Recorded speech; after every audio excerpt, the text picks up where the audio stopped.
Mesdames et messieurs, posez-vous parce que je vais vous raconter une histoire qui s'est passée ici chez moi au Congo. Alors l'histoire s'est passée vers 2006-2007 à peu près. Il faut savoir que c'est mon oncle qui me l'a raconté, mais c'est pas lui qui a vécu la chose. C'est son pote qui était taximan qui a croisé un truc que aucun être humain aimerait croiser dans sa vie. La femme, son visage. Et c'est une dinguerie. Ça dit quoi l'équipe? Bienvenue dans cette nouvelle vidéo. Alors aujourd'hui spécialement nouveau concept. J'ai jamais fait ce concept là. J'ai plus écouté des histoires et je réagissais. Mais là j'ai décidé du coup de raconter des histoires qu'on avait me raconter, des histoires que j'ai eu à entendre. Alors si le concept vous parle, n'hésitez pas à vous abonner à la chaîne, de lâcher votre plus gros pouce bleu et d'activer la petite cloche de notification. Je vous sors une vidéo chaque vendredi, chaque semaine maintenant. Alors les gars, installez-vous bien parce que moi cette histoire là, quand je l'ai entendue, et la nuit, j'ai pas dormi. Alors, comme je vous l'ai dit au début, l'histoire se passe en 2006-2007 à peu près. Du coup, c'est un soir, le pote de mon oncle qui rentrait vers 1h, 2h. Lui, il faut savoir qu'il aimait bosser la nuit parce que, apparemment, les meilleurs clients, c'était la night. Ceux qui sortent des boîtes, des ci, des ça, qui veulent rentrer chez eux. Il se fait tard, ils veulent rentrer, donc peu importe le prix, eux, ils payent. Donc, en gros, c'était un peu dans un quartier assez éloigné, il faisait sombre et tout. Apparemment, le jour en question, il n'y avait pas d'électricité. Moi, je vais pas citer les quartiers. Après, vous allez dire dans les commentaires ici, non, moi, je vais viser les quartiers, machin, nanana. Et du coup, le mec, il roulait.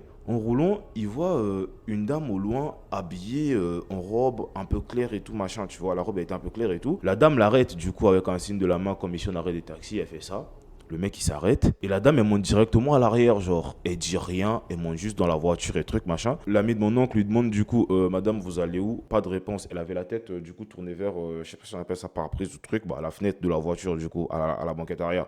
Elle avait la tête tournée vers tu vois là. Donc en gros du coup l'ami de mon oncle après l'avoir récupéré sans trop savoir pourquoi, zéro information sur la destination, le mec il commence quand même à rouler et du coup en roulant il explique que bah il sentait comme si l'air dans la voiture avait été aspiré. Et du coup, lui, par peur un peu, il a ressenti comme une chair de poule et tout, genre que quelque chose de pas bien se passait. Il décide de regarder du coup sur le rétroviseur en haut là. Et là, il se rend compte que la dame, elle n'avait pas de visage sur sa tête. Genre quand je dis pas de visage, il y avait pas d'yeux, pas de bouche, pas de nez, juste un truc lisse comme ça, rien. Et du coup, l'ami de mon oncle, il freine brusquement et là, il se retourne. Et quand il se retourne, personne. Le mec était seul dans la voiture.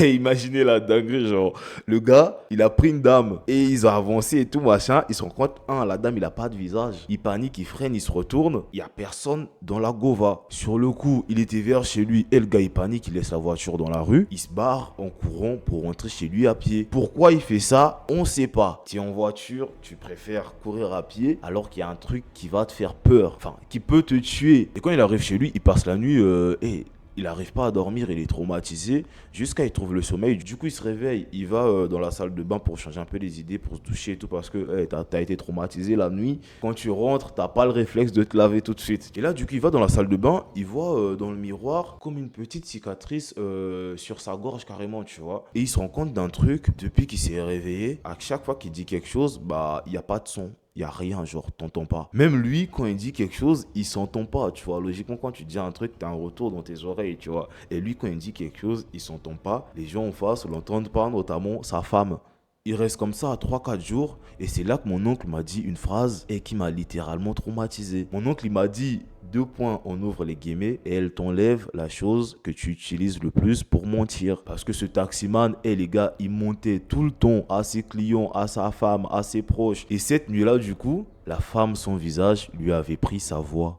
Et vous imaginez pas la dinguerie, genre tu vis ça. Et c'est pas un cas isolé parce qu'apparemment beaucoup de taximans ici sur Brazza ont vécu à peu près la même chose. Je sais pas, essayez de vous renseigner, mais moi c'est ce qu'on m'a dit. On m'a dit que beaucoup de taximans ont eu à croiser des femmes, une femme sans visage sur des routes qui sont rentrées dans leur voiture et disparues. Et la plupart des taximans avaient perdu quelque chose qu'ils utilisaient le plus. Et certains disent même qu'elle apparaît toujours vers 2h, 3h du matin. Toujours sur des routes peu éclairées et toujours la même dégaine, le même outfit que je vous ai dit en début de vidéo, c'est-à-dire petite robe claire un peu, tu vois. Et pour ceux qui le méritent, du coup, il y en a qui perdent leur voix, leur mémoire et des fois pire. Les gars, petite morale de l'histoire parce que moi j'aime bien donner les conseils. Alors, les gars, faites attention avec la chose que vous utilisez le plus pour manipuler les gens. Rendez-vous juste compte que le fait juste de parler, déjà, c'est une grâce, tu vois.